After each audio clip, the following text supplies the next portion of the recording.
and welcome to our semi-annual Last Call episode, Summer 2022 edition, which marks the end of Season 7 of the Neat Glass-sponsored Whiskey Tangent podcast. I'm Scott. I'm Ed. And every 6 months, we like to give ourselves a break from our regularly scheduled buffoonery, humble brag about who's listening to us all over the world, recap all the episode shorts and other things that we've created in the past 6 months, do a quick taste of a spirit we're sipping on tonight, and then provide you with a preview of what's coming up in the next 6 months in Season 8. And of course, there will be tangents. But before all that happens, as per usual, Ed's going to start us off with some special shout-outs. And pour himself a drink, apparently. I'm going to warm up today before we get to the quick taste with a little bit of the Willet Family Estate Rye. Will it be good? It will be good. 114 proof. Great way to start the episode. So we had less variety, I guess, as far as guests and people on, but we had a lot of the core members get us through the summer for sure. Gabe and Siobhan were tied with 4 appearances each. Both did 2 episodes and 2 shorts, as is their contract, by the way. Sue also had 2 episodes and 2 shorts. Jeff was on for 2 appearances, an episode and a short. Drea, as she moved to Virginia, did 2 farewell appearances, an episode and a short. And then Brian, our dedicated fan from Afghanistan / Marlton, New Jersey. Hello, Brian. He was on for an episode and a short. And probably the highlight of guests, no offense to everybody I just mentioned, was Greg Snyder, the master distiller from Chicken Cock, who is just an iconic whiskey presence, if you will. 40 plus years in the industry. And there's a guy we could probably have on once a month and it would never get stale. Absolutely. We'll talk about him more when we get to the recaps. And also, Scott and I. Yeah, we were on a few. Right. We've been on a few. All right. So what we like to do first, the listener stats. Yeah. I love that because I don't know these at all. 6 months goes by and now, we've already made a pretty good mark in the world. So it's not quite as dramatic anymore, but it still surprises me which states move up and drop down and which countries make a burst. We never know why this happens, what algorithm we're hitting. Yeah. And so you say that, and I've literally for a month held back from you some surprising news. All right. Because usually that's it, just incremental shifts. And there was a big shift, and we'll get to it. So if you're regular listeners, you've probably noticed that we modified our output a little bit. We now do 1 full-length episode a month. We do 1 short or something else for the second week. And then we do a new thing, the news, in the third week. And if there are 5 Thursdays in a month, we'll do a bonus short. Right. Yep. Or if we just have something we'll put out, we'll do a bonus short. Exactly. Like if there's something that really cool comes up, like the interview with Greg Snyder that came up, we definitely wanted to put that out, and we delayed other things because of it. Sure. So possibly because of that, or maybe because we're slowly coming out of the pandemic mode. Right. And people are busy doing other things, not listening to our podcast. We experienced a bit of a plateau where our listenership was concerned. July in particular was way down. Yeah. And I didn't really check the stats much after that, but something really interesting happened in August, in the first week. So we had a single day in which almost 1,000 people downloaded an episode. What? Yeah. That's unheard of for us. Yeah. The same episode? 75% of it was the Jack Daniels episode. Wow. But the rest of it was just random episodes. That's outstanding. Yeah. And I only saw this, like I said, maybe like a month ago, and I hid it from you because I wanted to get your reaction. My God, all potential sponsors, please just look at us on that day.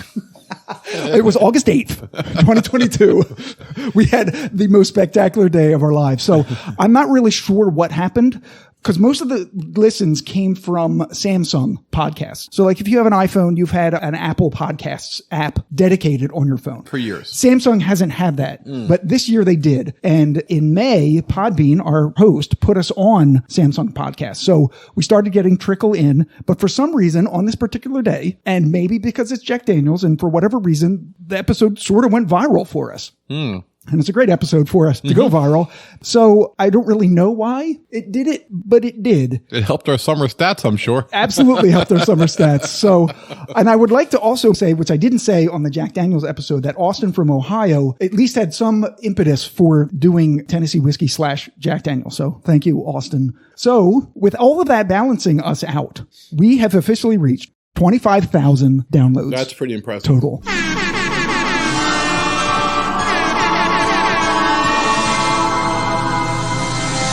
Yeah, that's nice. Yeah. And thank you to everybody who spends the time to listen. Those numbers don't include us. If we listen to our episodes to get a handle on something, we usually go through YouTube. That doesn't hit our numbers. Right. YouTube's a separate list. We get like 12 or 15 on YouTube. It's We have no YouTube presence at all. That's because they're not really videos, right? Right. Right. I mean, our actual videos on there are right. There's unboxings do audio. better. Right.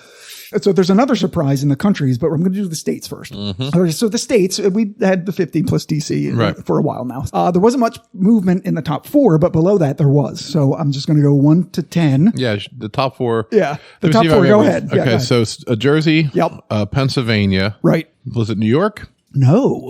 California? No. Illinois. Yes, Illinois is third. And the fourth one was, fuck me, I can't remember. Local state, Delaware? Close to us, not Delaware. The other one, everybody always forgets. They're just close to us. I said New York and I said Pennsylvania, and not Delaware. Right. The other one right there. Connecticut? No, it's right there. Oh, Maryland. Yeah. Oh, Maryland. I'm sorry. Yeah. We're sorry, Maryland. If you want to go to Baltimore from where we're sitting right now, it's 2 hours. Yeah. So that hasn't changed from last season. The number 5 up 1 spot, Florida. All right. Down 1 spot. So basically they switched. Right. California, which you mentioned. Right. I knew Cali was top 5. Yep. Right. And you also mentioned New York. New York stayed steady at number 7. Mm-hmm. Number 8 is Ohio, up 5 spots. So jumping into the top 10, Ohio. Nice. And Ohio, by the way, is an underrated whiskey state. They're right above Kentucky. So they get a lot of good releases there. Yeah, they do. They're right over the river. Ohio River, I guess that is. I'm not willing to commit that. That could be at the top of Ohio. If I'm wrong, I'll just edit that out and nobody will know. Yeah, sure. Yeah. Number 9, Texas, up 1. They were 10 last season. Right. And falling 2 from 8 to 10, Georgia. All right. So that's the top 10. So falling out of the top 10 was Virginia. They're now 11th. But after we trashed the the Isaac Bowman. Yeah. after we trashed the Isaac Bowman, they tuned out. we went pretty strong on their wine finished one. Yeah, Jesus, that's right. God, that was bad. It was a pour out for us. It was so bad. I still have it for hazing purposes. Yeah, we keep it in the back closet just to give to new people and haze them. Yeah. And the only other major mover was Tennessee moved 4 spots from 21 to 17. I think, yeah. And, they're moving up. I mean, that could be part of the Jack Daniels episode. Oh, could be. Absolutely. Maybe Brown Foreman, people who were there, maybe they got a whiff of it and they just kind of passed it around themselves. Wouldn't that be awesome if that happened? Yeah. I mean, I like to believe that if I was creating this whiskey and, we have a decent podcast here, I would listen to the episode. I mean, sure.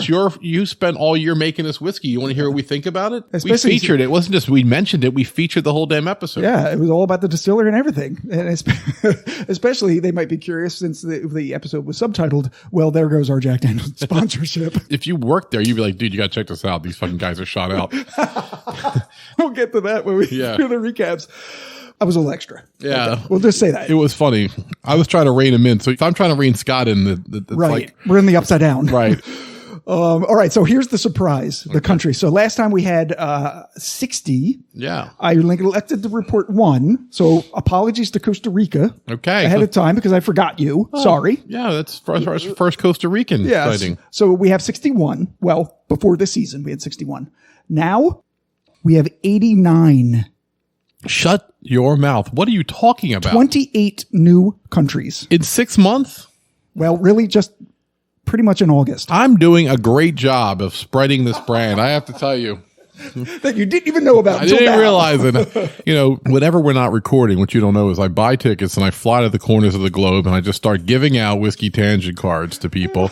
Sometimes it's really cute. I don't speak the language, I just a lot of sign language and like drinky. And then, and I give them a card and I have them all translated, whether it's Spanish or, some Chinese dialect. Sanskrit. And of course I'm fluent in 62 languages, so. Wow. Are you? Oh, I am. Wow. Oh, yeah. I can speak 62 different versions of English. It's crazy. Most of them badly. Right. My pronunciation isn't great on all of them. Oh, shit. But yeah, so it's good. It's good. I forgot that I went to Costa Rica and had that one person listen to us with me. Yeah, and the other 28 countries that I'm about to list that you don't remember going to. Anytime I see somebody passed out on a bench, I'll just get their phone and just turn our podcast on and just play it and walk away. But honestly, if you just named a random country, it would probably be on this list. Bangladesh. We've already had them. Oh, okay. Yeah. Well, not Pakistan. No. Okay. Do what you're going to do. Why am I trying to get in fear with you? All right, so here they are. Albania. Okay. Aruba. Right. Bahamas. Dominican Republic. Egypt. Guam. Guyana, Indonesia, Jamaica, Kenya, Moldova, Mongolia, Nepal, Nigeria, Palestine, Peru, Reunion, the French island in the Indian Ocean, Saudi Arabia, Serbia, Sierra Leone, Trinidad and Tobago, Tunisia, Uruguay, Uzbekistan, Venezuela, Vietnam, Yemen, and Zambia. It is speechless. I don't know what the fuck to even say to any of that.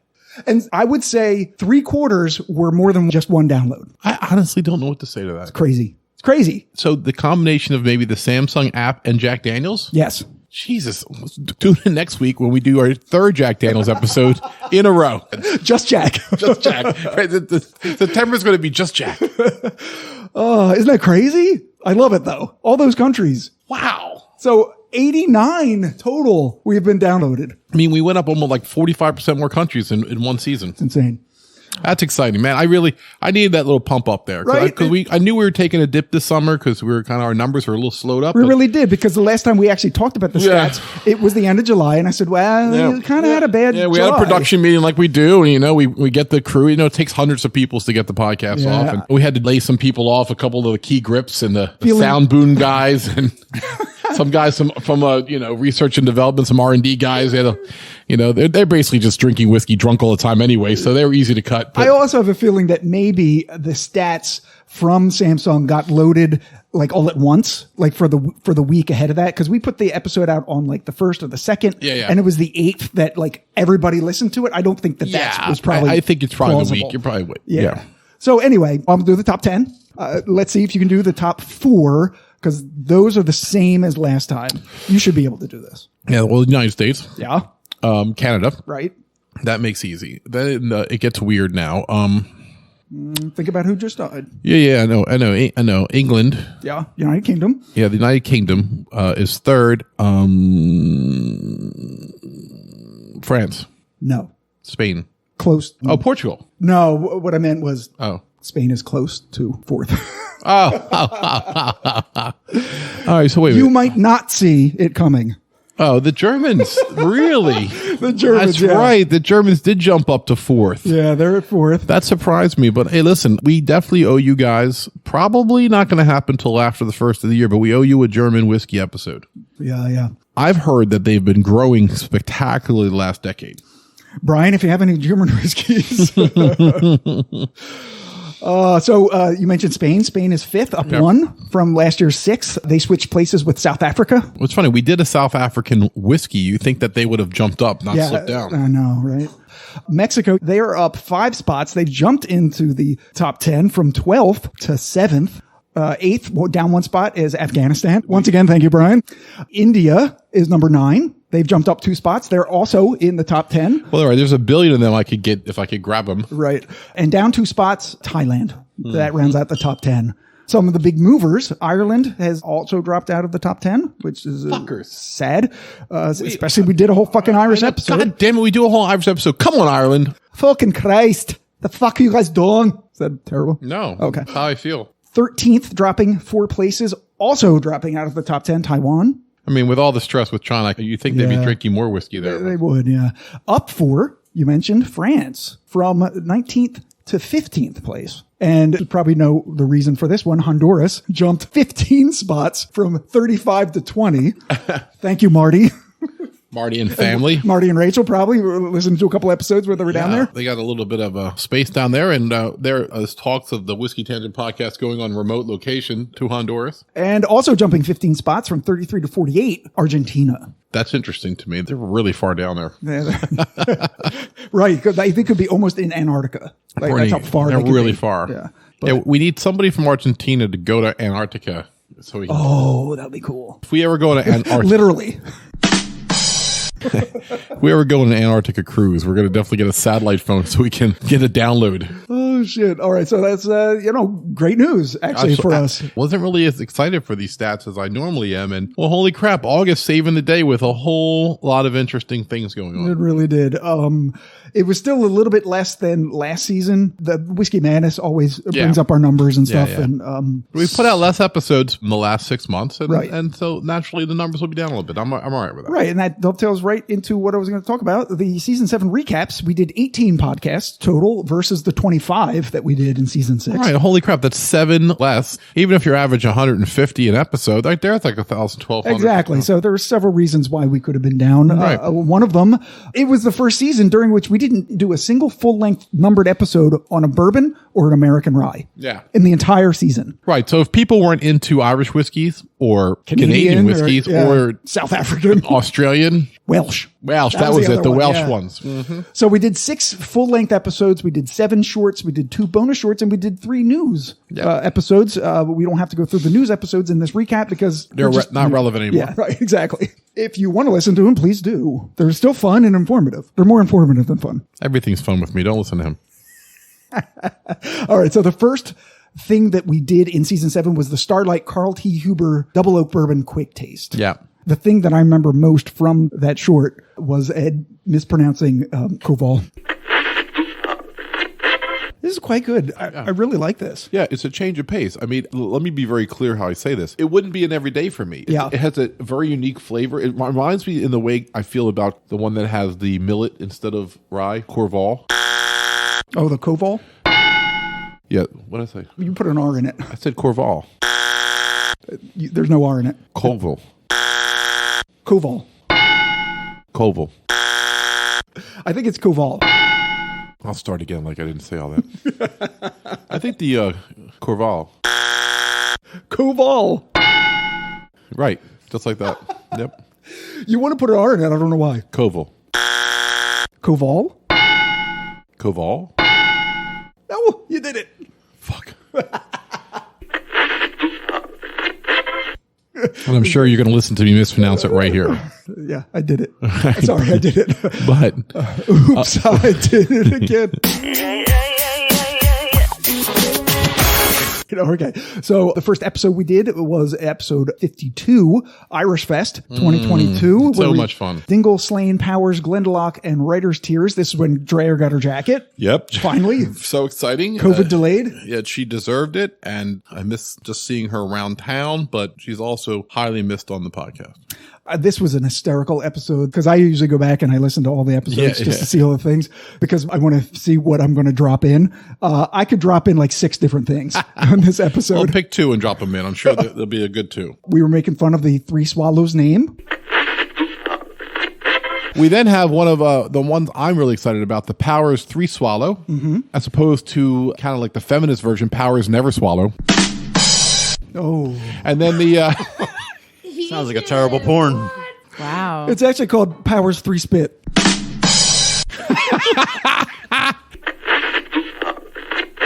Yeah. I mispronounced famous because I said flamus, and that set us off on a tangent. I cheated and spelled the Slane. I'm going to tell you right now, completely different. Now go, Scott. Okay, so the story of Slane Irish Whiskey begins at famous Slane Castle. Famous. That's how famous it is. It's on fire. Wow. On fire! Which actually kind of fits in oddly. Famous Slane Castle. She said. No. Go. Dude, why do you fit in so oddly? I don't know. It's I don't know. crooked. I just fit in oddly. Fuck around corners, bitch. They got pills for that. Damn. Wow. Damn. That went like so far right. Go on, Scott. I only said like 8 words, so I'll start over. The story. So will we. Hot liquid. I don't know if you remember hot liquid. So this whiskey is not from a new distillery, obviously. A nudist distillery. I heard that That's too. what I heard. I mean, Wow. I mean, wait a minute. That sounds dangerous with all the hot liquid flying around there. Wow. Hot liquid in a nudist colony. Hot liquid. That was my disco name in the 70s. My disco band is Hot Liquid. Now opening for ABBA. Hot liquid. We had a whole argument about pork roll versus Taylor ham. The finish was ginger snap biscuits, dark chocolate, and a hint of refreshing citrus and New Jersey pork roll. Wow. No, I made that up. The last part. Oh my God! I was No I was way. like, no At least way. he said pork roll. Respect. Right, respect.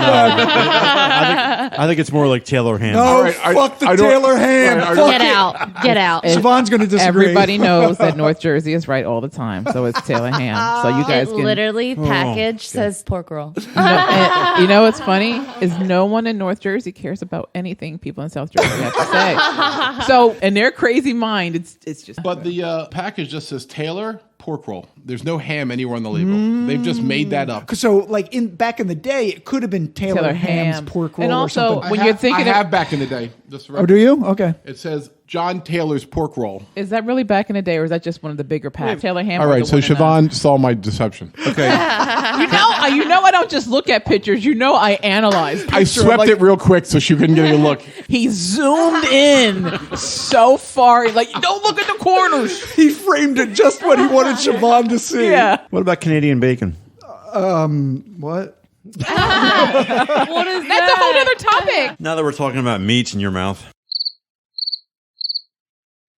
Oh, My. Wow. So, Dingle, so back talking to about Dingle. meat. That was it. That was So wait, Siobhan was here for that yeah, episode. yeah. Siobhan, Gabe, and Dre. Troublemaker. Then we did, with the same crew, a Jameson cold brew quick taste. Right. Where we also created a traditional Irish coffee. Yes, it was delicious. God, it was so good. We made fun of your 5-hour energy.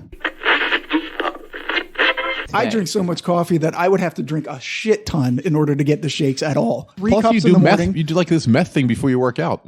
Yeah, there's this like explode powder or whatever, and it's got like 360 milligrams of caffeine. Oh, is that the stuff Jesus that's the Christ. stuff that killed a guy a couple weeks ago? Now that does give me the shakes. Well, not shakes, but it makes me tingly all over. And has a 5-hour energy in his pocket. Oh, is that a 5-hour energy in your pocket? You're just having to see me. Well, I am sitting next to Dre. Oh, so you don't need the 5-hour energy. Drea, Yeah. that's about the size of it anyway. Oh, Wow. wow. Damn, I wish I brought a monster today. Instead, I brought a 5-hour energy. I set myself up with that, with the smallest energy drink on the market. You really did. You really walked right into that. Had to get real close when you walked into it, though. Right, Yeah. Because if Drea walked in and she'd be like, What's that? did I feel something? I'd be like, little bitch.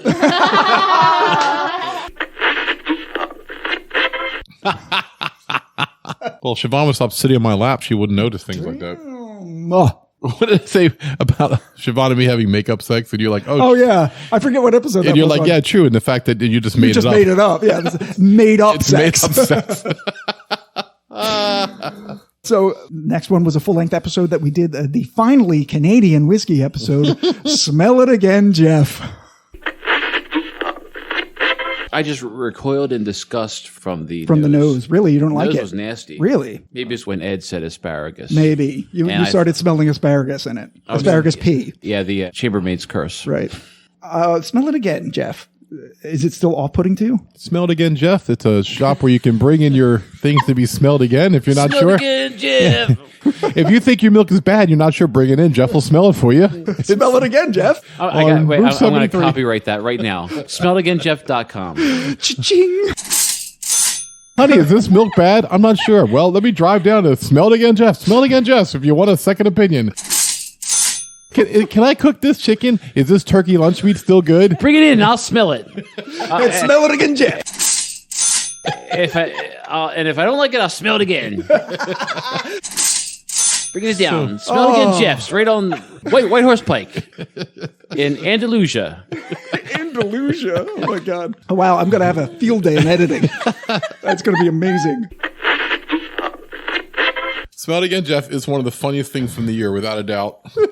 And Jeff was right on time with it. That's a great episode, too. That might be his funniest episode. Yeah, if there's 2 things I could pull from that, I would pull the Smell It Again, Jeff, and then Sue's sexy voice that I made her read the description of one of the whiskeys. This remarkably smooth, award-winning whiskey is carefully aged in charred American white oak barrels for no less than 60 years, Oh, my God. which intensifies its complexity while mellowing its finish. Unhurried by time, Crown Royal 16-year rye is deliciously bold and irreverently spicy. Softened by creamy vanilla and sticky caramel. While hints of fragrant clove and hot cinnamon warmly linger. Oh my God. We're going to take a break and we'll all be right back. And a shower. And a shower. I had an intense finish, and it was not mellow. Okay, so the Irish Fest 2022 Hangover, where we compared Yellow Spot versus the Kilbeggan Single Pot Still Irish whiskeys with Jeff and Sue. Oh, right. Yeah. The thing I remember for that was you said something like knowing Sue. I've only had it like maybe one time. So it's like, I haven't had Yellow Spot a lot. This is going to be exciting. I know. Jeff is here. Hello. And also joining us, Sue the Whiskey Pixie. Hello. I've never had Sue at all. So it's even more Wow. interesting I've had her as a guest, of course. I mean, not in the biblical sense. I think it's important to establish that. You know her. I know You her. just haven't known her. Right. I did think it's important to establish that. never in a biblical sense. Nor Jeff. But I mean, once again, No. nor have I ever had Jeff in a biblical Yeah. sense. Or me. Right.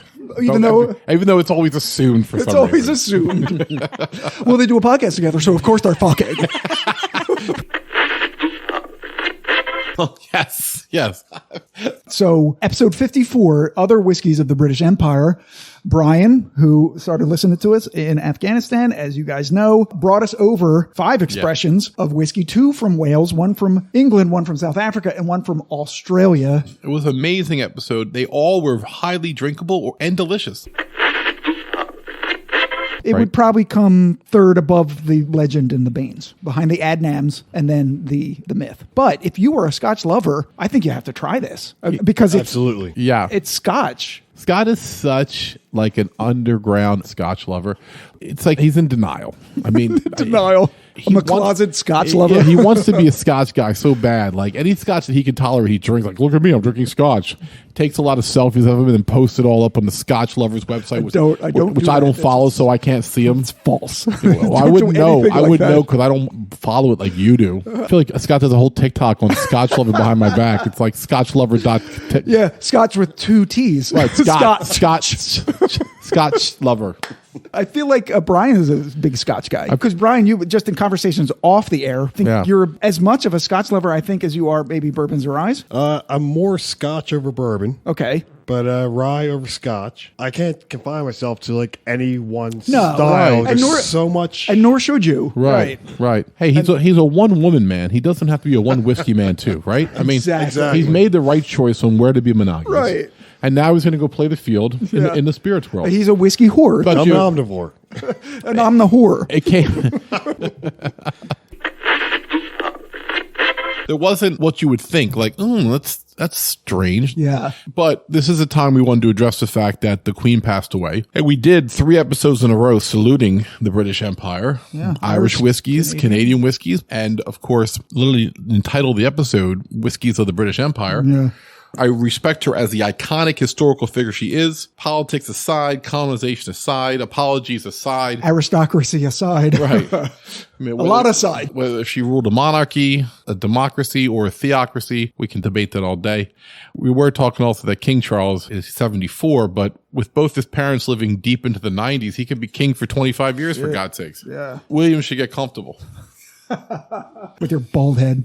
Well, as if I'm not bald. I know, but he went from like studly to curmudgeonly. Like Dudley to ugly. So I'll say look like your neighbor, like, it's soccer season again. We'll be taking the kids out to the games. You know, like when he's had 3 kids, he got a little pot belly now. It's like, we're going to the in-laws' house for the weekend. All right, so you want to hear something interesting since you brought him up? Yeah. I just saw on Twitter that a rumor that he liked to be pegged I don't know if this is appropriate. by women, and his wife didn't like it, but she allowed it because she didn't want to be involved with it. You don't want to discuss this? I don't know if it's appropriate for the last call. Pegging, first of all. You brought him up. I didn't bring up the pegging. People are Googling that right now trying to figure out what you're talking about. And I'm sad that I know it. It's a rumor. All right. We just mentioned the grandmother dying, and you're bringing up the pegging in the same report. Maybe she was into it. Oh, fuck.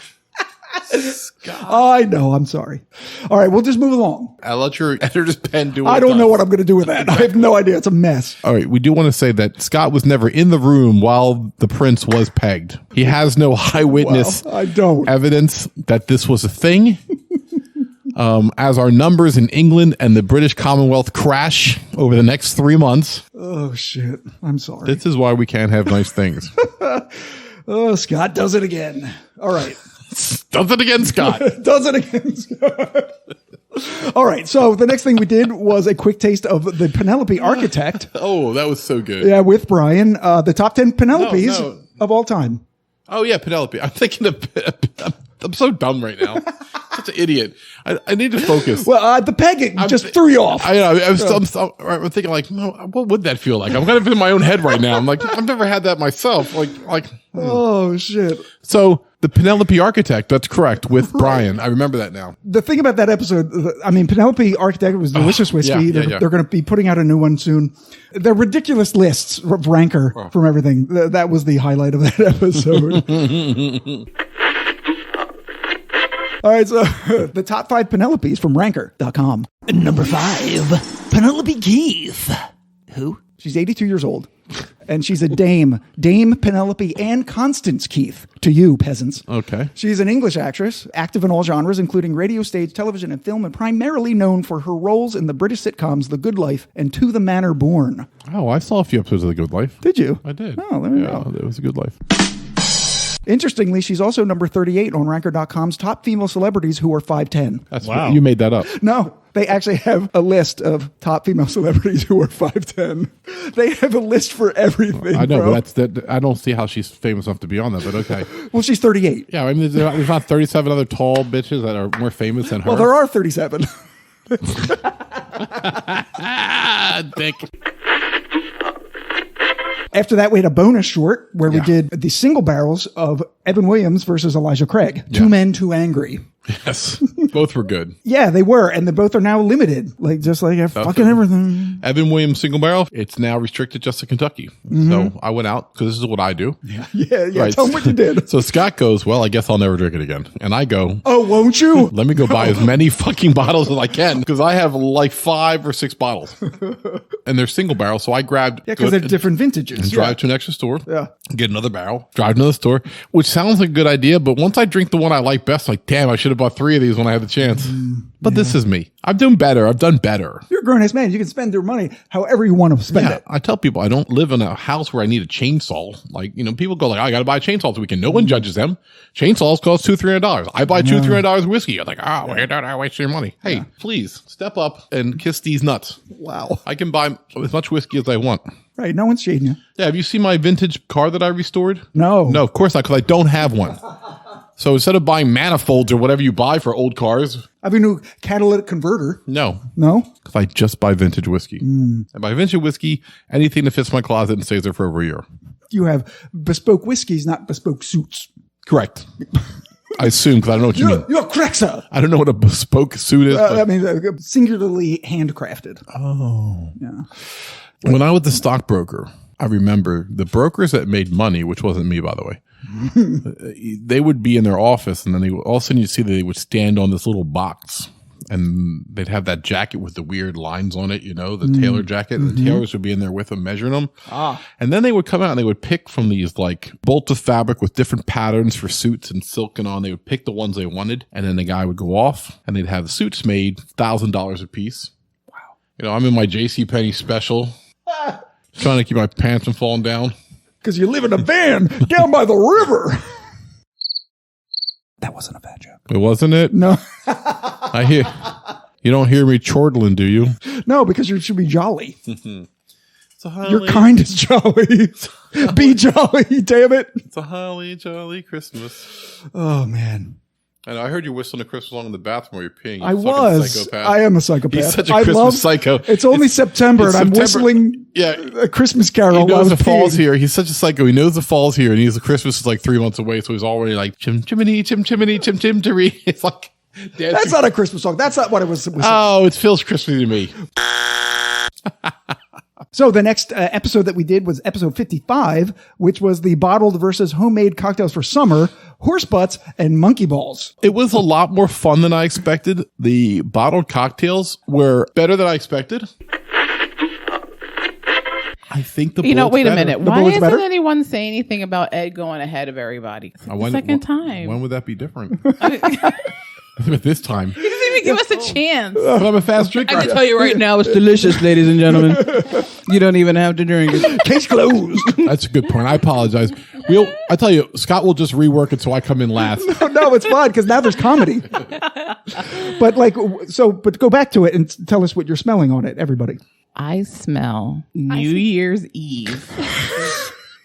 1992, my first Christmas in southern New Jersey. Wow. And how they When used to Santa show didn't come. Santa burned in the chimney. when they used to play Bobby, what is that smell? when they used to play Saturday Night Fever, the movie after the Dick Clark special. Oh, my God. They used to play that on Channel 6. Wow. Your parents let you stay up late. Oh, well, yeah. I was 11. Come on. She's allowed to stay up all night when she's 11. Yeah, It was New come Year's on, Scott. Eve. She's mixing the drinks by then. And this is the time of the season, guys, where you want to look at those on-the-go cocktails, all right? Yeah, you for don't football want to. season, it would still work. Yeah, you don't want to drink one of your 110 barrel picks or something, you know? These are like 77, 75 proof, right? And they're pre-made cocktails, so you don't have to bring your bitters and your vermouth with you and look like an alcoholic when you unpack when you get there, right? Mm-hmm. You just pull one thing out, stick it in the fridge. They have 375s. And that's really all you should drink when you travel, let's be honest. Yeah. You drink the 375 of Manhattans or Old Fashions, and you watch the game and you go home. And so it works pretty well. Right. The most interesting thing about this episode that I remember, I had a quiz key. Yeah. And the last question had to do with the origin of the word cocktail. So here's the explanation, which is hilarious. So horse dealers in the 18th century England would use the practice of figging or putting a piece of ginger in someone's butt on horses to make them cock up their tails. Quote unquote, a sign to would-be buyers that the horse was spirited. Simultaneously, ginger was commonly being used to spice up drinks to make one feel livelier. From there, it wasn't long before someone made the connection and started calling drinks made with ginger ones that figuratively would cock your tail, which eventually got shortened to cocktail. Wow, cool. So cool. Isn't that a great story? It is a great story. Awesome. As you were doing the explanation, I said, you know what? It makes sense because if a horse can't go to the bathroom, they're going to stick a piece of ginger up there, and what's going to come out of his tail? A nice, hard, big dookie cock. So I was thinking cocktail. Wow. I have a hell of an imagination. You do. Yeah. I mean, you taste in years, for Christ's sake. and talk about pegging. Right. Yeah, seriously. All right, so the next thing we did was Elijah Craig Rye QuickTaste with Siobhan and Sue. They both really liked it, and we did too. It was really good. I mean, Elijah Craig has never let me down. The biggest joke in the first year of the podcast was how much I liked Elijah Craig better than Scott, and Scott played it up a little bit. But the rye, I felt was even more in his wheelhouse. Terrific, yeah. And once again, it was like $30, $32. It was crazy. Heaven Hill makes amazing things. Yeah. So the thing I remember about this episode most, you came at my mom for making rhubarb pie. The finish is medium to long, delivers a hint of rhubarb, which is interesting. Overall, this is a tasty rye, and the price makes it all the more lovely. I mean, that's what we talked about. I mean, rhubarb to me, Fred, listen, your palate exceeds mine. I mean, I'm a neophyte compared to you, and I admit that, but we both can admit that rhubarb is an unapproachable tasting note to the public. Most people don't know what rhubarb tastes like. No, they and just don't. the fact that you do and it tastes like that, then it's got to taste like something similar to rhubarb. We weren't all sitting there like, my God, what are we tasting that we don't know what that is? I don't know what rhubarb tastes like, but could it be rhubarb? Well, I mean, you say that, but now that I see that it says rhubarb, the lemon lime acidic sour thing that we were getting on the end of it, that's what rhubarb tastes like. So that makes sense. I know what Why rhubarb don't tastes you like. just marry Fred Minnick then? Kiss ass. Well, we are. I haven't announced it yet. I have an announced, folks. It's actually not a marriage. He's merging the podcast and getting rid of me. It's going to be Scott and Fred. It'll sound like Ed, but it'll be Fred. Ed is in Fred. Wait a minute. That came out wrong. Or did it? Ed's out, Fred's in. My mom makes rhubarb pie in the summer because Oh, for Christ's sake. it's a Is that a favorite. true story? Yeah. Oh, my God. It's a favorite of Another my dad's. reason I have to suffer because my mom's not alive anymore making Oh, my rhubarb God. pie.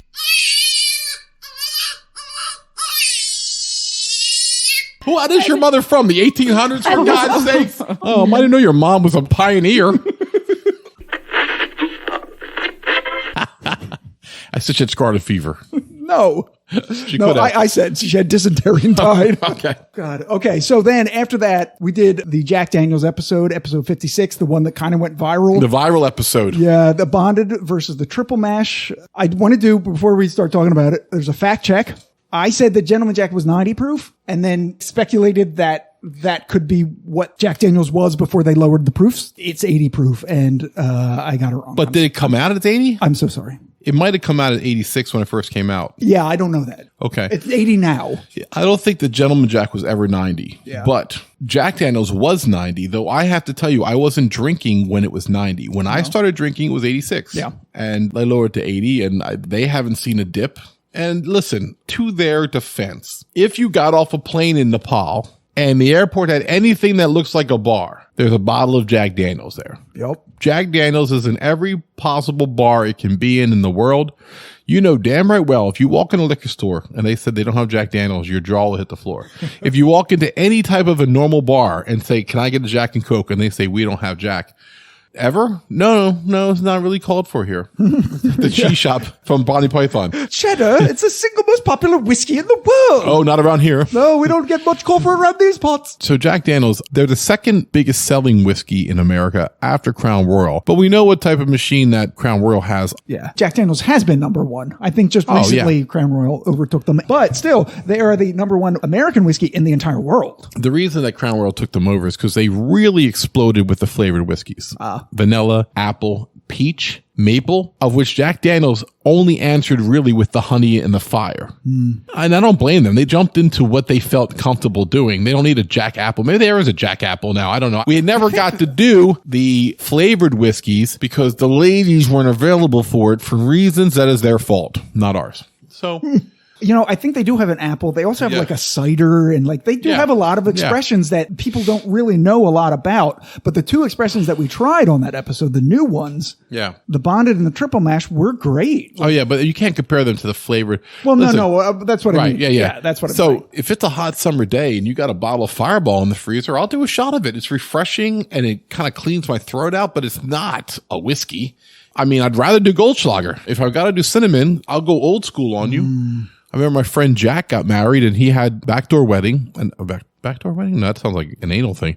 It's a backyard wedding. Which reminds me of my inappropriateness. Bringing up that Prince William was pegged. No, well, that too. But also Jack Daniels. Right here. Right, exactly. Although the Daniels were poor, they managed to eke out a relatively quiet and comfortable existence, that is, until the Civil War, when the Daniel farm was overrun by troops from both sides, neither of whom were shy about looting the family's food stores and livestock. The two eldest Daniel boys were slain in battle, and just days after the Civil War ended, Jack's father contracted pneumonia and died. Financially and emotionally ruined, Jack's stepmother began sending her stepchildren away to live with other families or simply to fend for themselves. Although Jack was the youngest, he was also the first to go. For the next 2 years, Jack bounced from one charitable neighbor to the next, doing menial chores and whoring himself out, maybe, to pay for his meals. Wow. But too soon? I mean, there goes our Jack Daniels sponsor. But it was the last family that he lived with, the Calls, who managed to teach Jack not only a valuable skill, but one he actually enjoyed. Juggling? Giving head. Oh. Scott.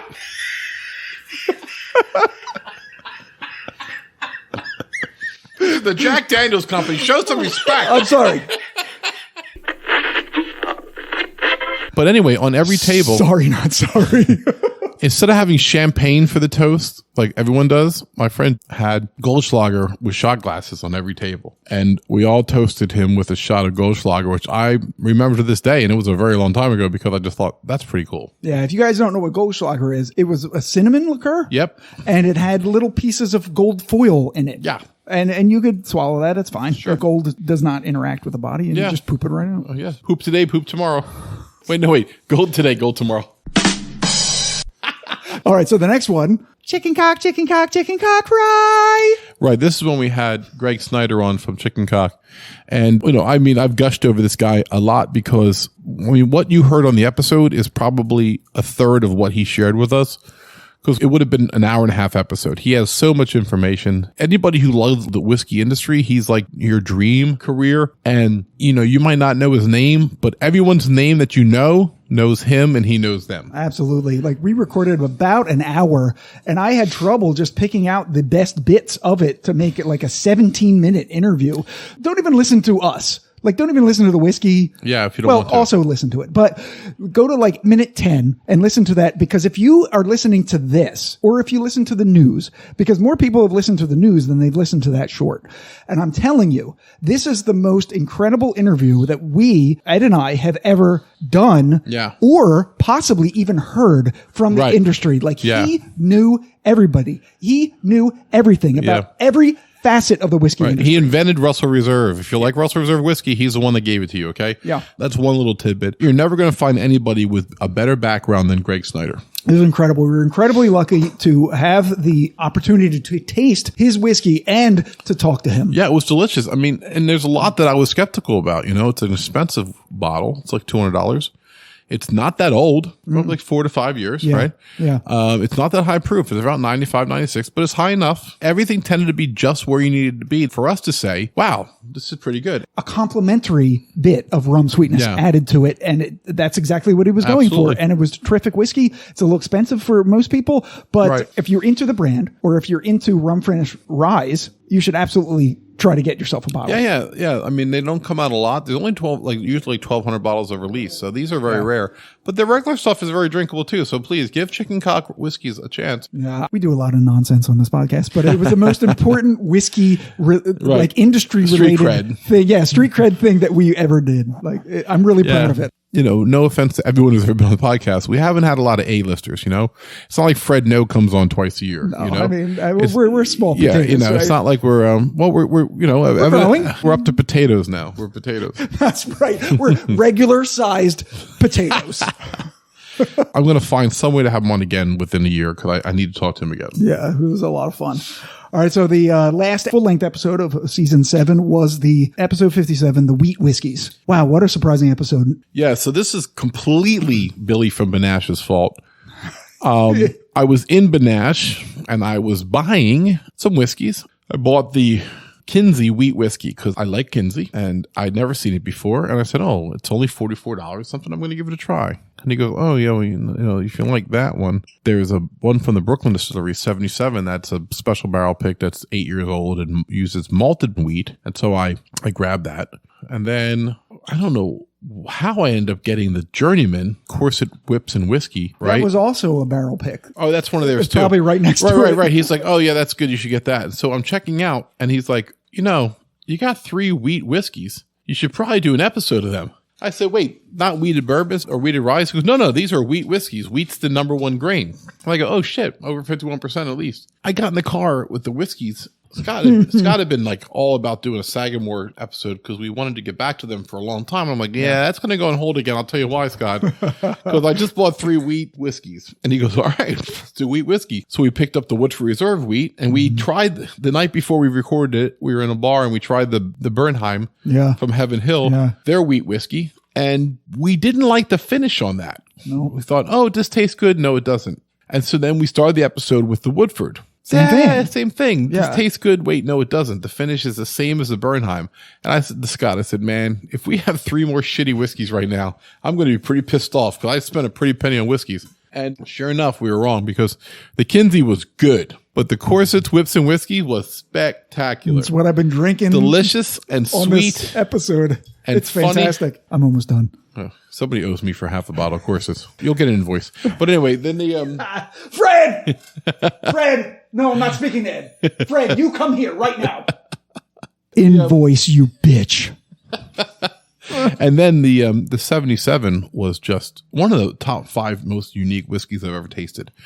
Yeah, that 77, we were flabbergasted by it. Like, that's the only word for it. Like, just one of the most, I think I said it, spectacular whiskeys that I had this year. And here's what's funny. That being said, I would rather drink the Journeyman every day. Yeah. Though I think the 77 was the better whiskey. Yes. As weird as that sounds. Yeah. That episode was spectacular. I hope that one gets a lot of listens because I think people should educate themselves on really the only area of a whiskey besides single malt that can still grow, I think. Yeah. I mean, they're all going to grow. I mean, we're going to have more rye, more bourbons, but Sure. the wheat has so much room to grow. Yeah. And I'm a little conflicted about having everyone listen to that because of my hot tub story. Oh, your hot tub story is classic. It's the funniest thing you ever fucking said on here. And I laughed through the entire thing.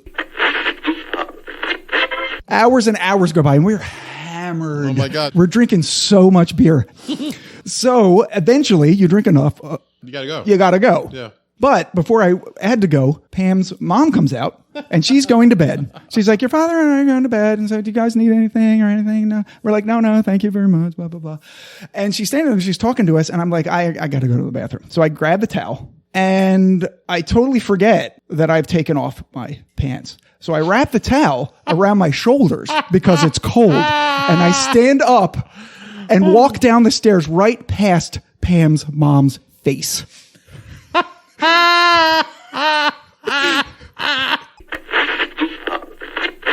Oh, I'm so dumb. I couldn't stop laughing. I never told you the story on purpose because I was Nope. like, I have to save this for the podcast for And some time. He told people at the lounge the other day, and I laughed all the way through and telling it again. Like, it's just as funny. So we have two more, but we probably won't do the last one because the last one, which will come out the week before this, hasn't actually been edited yet. So that's the Clyde May. But in between there was the Larceny Barrel Proof 3-batch battle with Gabe. So that was really interesting to do. There's been a huge movement the last couple years of getting not just certain whiskey expressions, but releases. Like, oh, you got to get the Booker's Lumberyard and compare it to the Road Home and the Kitchen Table, and they're all different. And I was like, bullshit. Like, come on. This is just another fucking thing you do to make us buy. Right, exactly. How different are they actually? Right.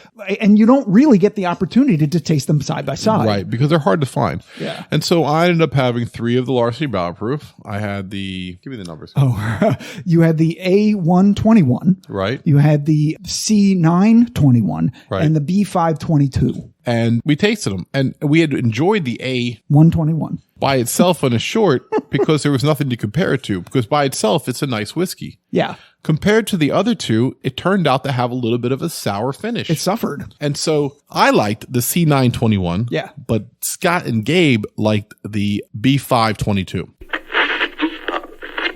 Both of these I'm happy to have in my glass. Sure. I'm glad that we have more of the C921 and the B.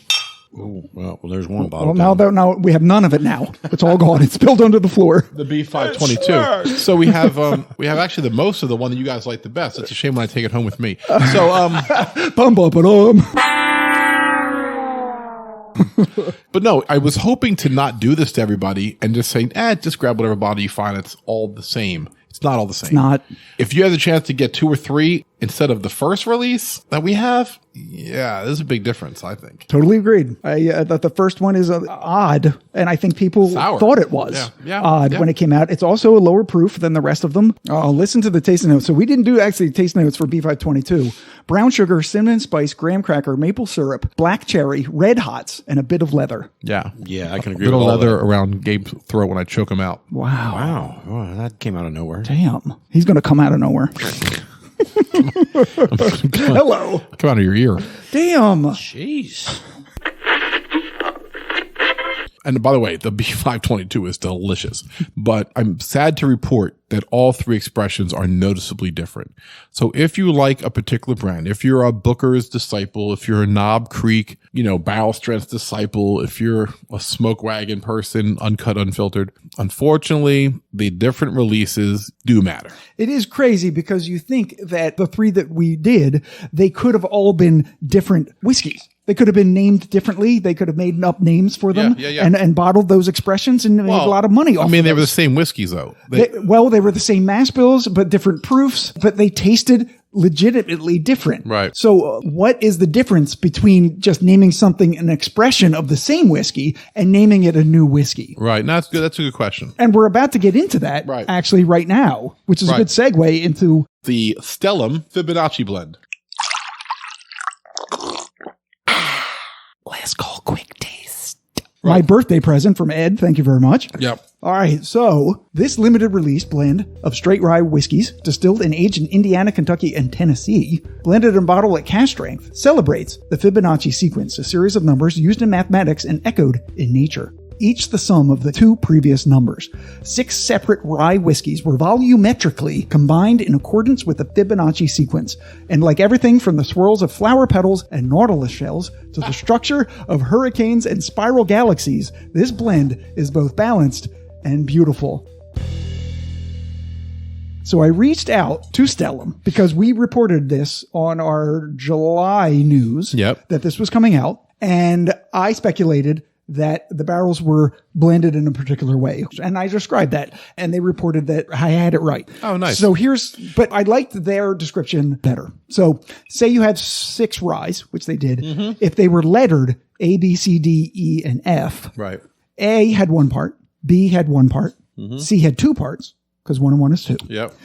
D had 3 parts, because 1 and 2 is 3. Right.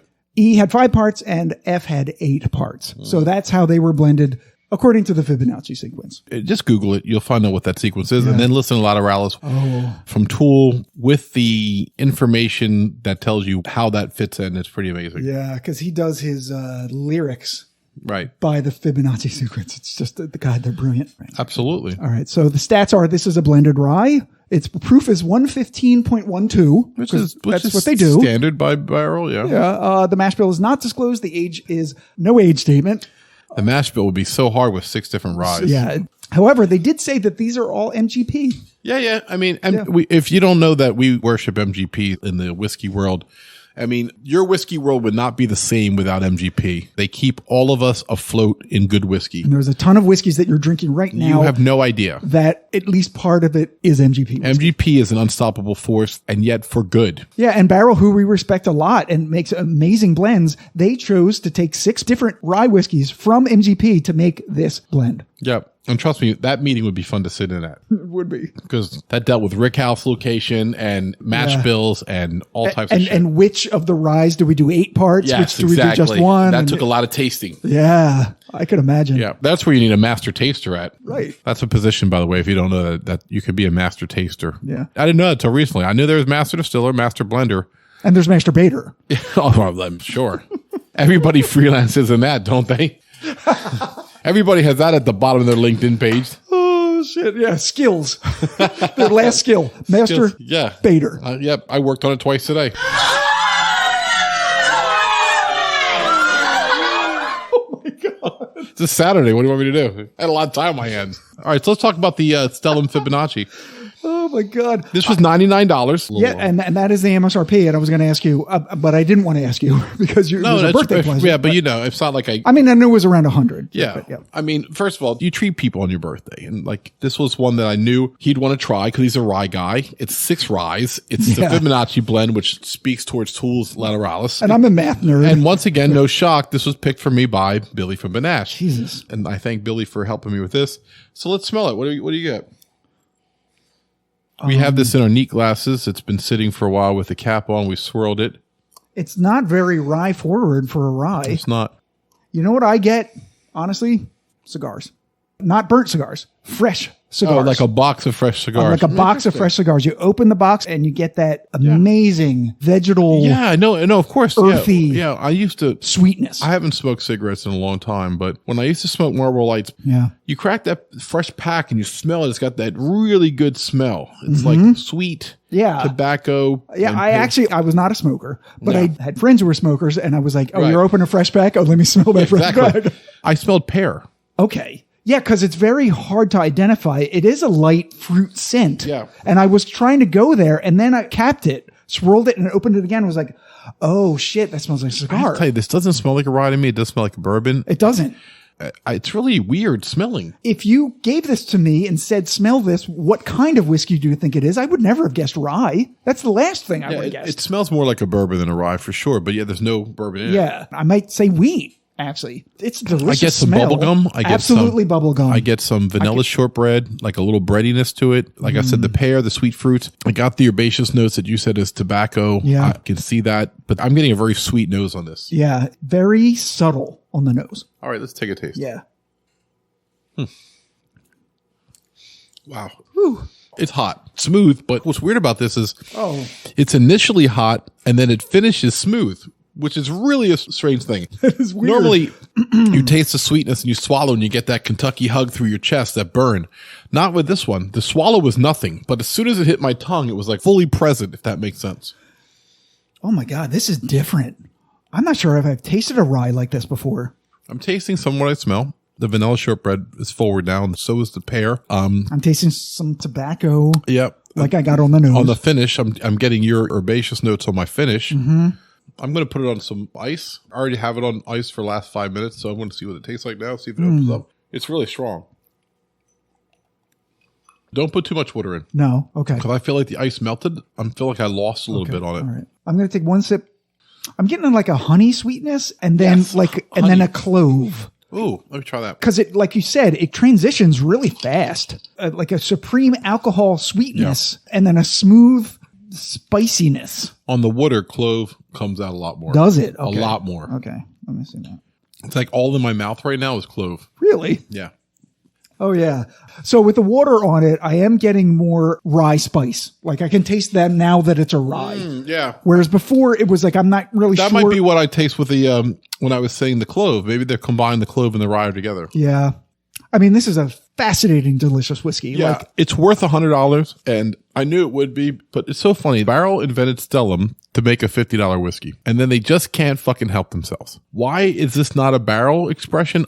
I don't know why they have to have $100 Stellum. right. That was the whole purpose of the Stellum brand. Yeah, the Stellum was supposed to be like piggyback, like an approachable whiskey that people could afford who didn't want to spend $79, $85, $99, or $125 for the barrel expression. Right. So this was what I was talking about. Like who decides what is a new whiskey and what is an expression of the same whiskey? Like, Well, there is no same whiskey for this.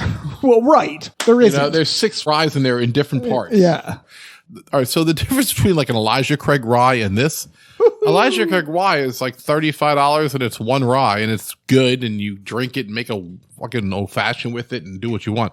But this is extraordinary. I love this. that's why I got it for you. I know. Thank you so much. Like I said, with the 77 whiskey, it was one of the most extraordinary whiskeys that I've had this year, along with the Journeyman, Corsets, Whips, and Whiskey. This is up there with those. People ask me all the time, like, what's worth $100? And I have to tell you, don't get excited by the bottle. It's basically a wine bottle and there's nothing fancy about it. The barrel spirits bottles are nice, fat, round bottles. They stand out. The labels are all different colors. Yeah, because a lot of people don't know that Stellum is barrel. Right. Now, Stellum's classy looking. The label's classy. Yeah. But I think if you don't know, if you're not looking for Stellum, I think it's easy to walk by on the shelf. Yeah. Okay. So let's do the tasting notes. Okay. So these are theirs. Yeah. And Ed, I have to report that I think our criticism of the ridiculous tasting notes Yeah. is paying off. Okay. I didn't detect a ridiculous tasting note in any of this. Okay. See if you do. All right. Do you want me to translate into barrel? Go ahead. Say what it is. I'll translate what it was like 2 months ago. Okay, on the nose, citrus forward with a delicate spice on the back and lasting earthy notes of tobacco and oak. All right. So Madagascar grapefruit with Indonesian cinnamon sprinkled on the asses of snow monkeys.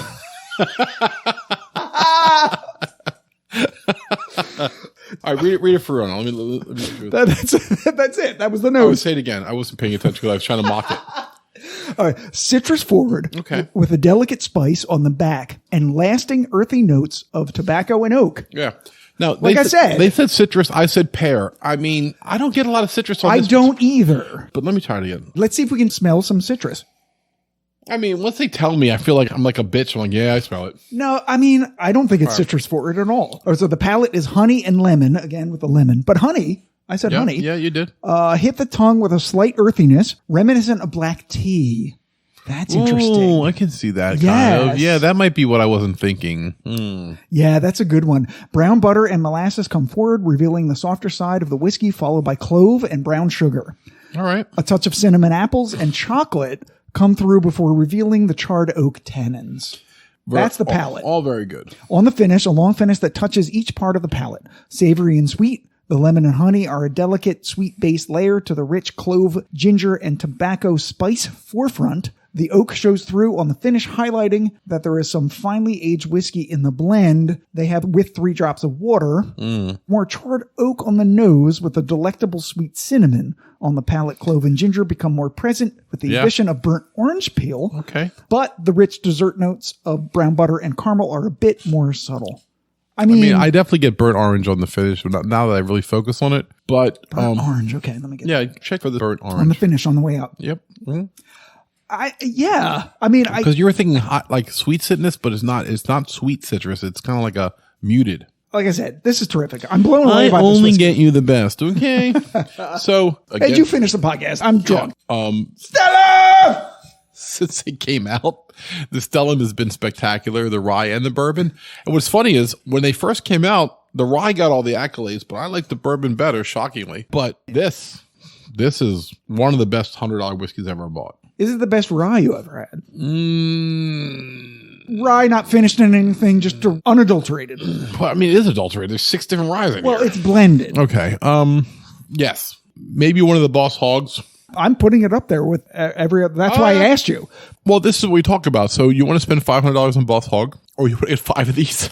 Right. I'm buying 5 of these. I'm just saying. That's nothing Absolutely. against Boss Hogs. All right. So where are we at? And okay, so the next thing we're going to do is the season 8 preview. All right. Okay, so Which is not really prepared that much. not really prepared. We're kind of freewheeling here. Flying by the seat of our pants. We have a lot of things and a lot of irons in the fire, but we haven't really locked anything in yet. We have a lot of ideas Right. about. So we're definitely going to do more podcasts Yes. than we did in 7. Yeah. And we only did 18 Yep. total. We're going to do at least 21. I had a little medical problem started with COVID, and I'm better now. Yeah. Once again, just for the record, me taking it easy was doing 3 episodes a month. Instead of 4. Right. It wasn't like, really taking time off. We just took one episode where I didn't have to drink as much, made the news. Well, we recorded more per time and then Yeah. released less. Absolutely, Yeah, yes. exactly. So we're going to do at least 4 episodes. Yeah. We're still going to do 1 episode per month, but we don't do episodes in January or March because we do the January Whiskomentary and the March Madness. Which is funny because I have no idea what the Whiskomentary is going to be this year. Well, I have an idea. We haven't had production meetings yet on that because it's still 5 months away now. Right. So in October, episode 58, like we said, we're probably going to do the Balcones. November episode, maybe Sagamore, maybe Few, maybe something else. We don't know. Right. In December, it's episode 60, so that's cocktails, hopefully with Anders. Yeah, Anders has not been back for like a year and a half. He has to come back. That far, but it's been a long time, and Anders is pretty salty about not being here. Well, right. He was episode 50. We were at the lounge. That was the last one he was right. on. February will be either the Sagamore or the Few, the one we don't do in November.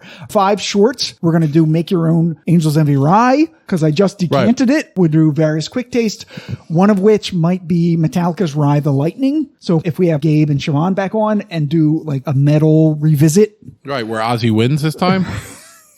but we taste Ozzy's Revenge. Ozzy's Revenge. I love it. I love it. But we'll taste the Metallica whiskey on Hashtag Ed threw a tantrum. Hashtag Ed gets what he wants. Metallica Rye the Lightning Quick Taste / Ozzy's Revenge. That's it. That's the name. I already know the name of the episode. We're going to do a whiskey vault. We promised That's to do definitely this. coming up. What happened was, while I had my medical problem, we were scheduled to get with our friend Doug, who has like 170 whiskeys. Yeah, you heard him on the Japanese Blanton's short. Yeah.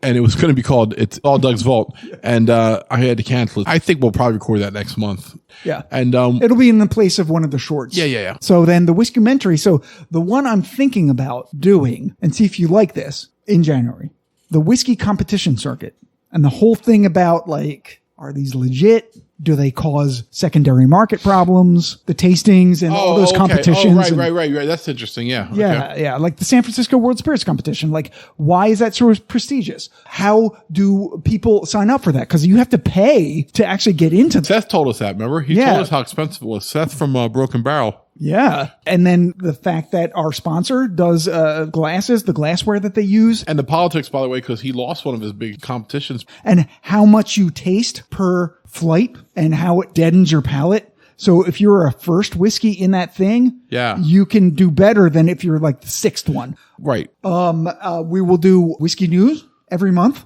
And of course, the Whiskey Madness 2023 brackets to be determined. Right. So that's always coming. Shout out to the 28 countries that listen to us for the first time.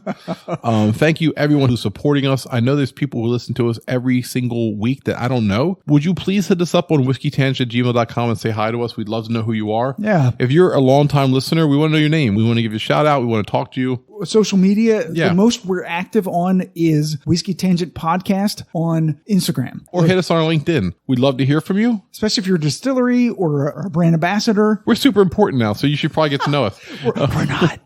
Yeah, we are. Scott always downplays us. We're in 89 That's how I countries do now. it. Our Well- first year we were in America.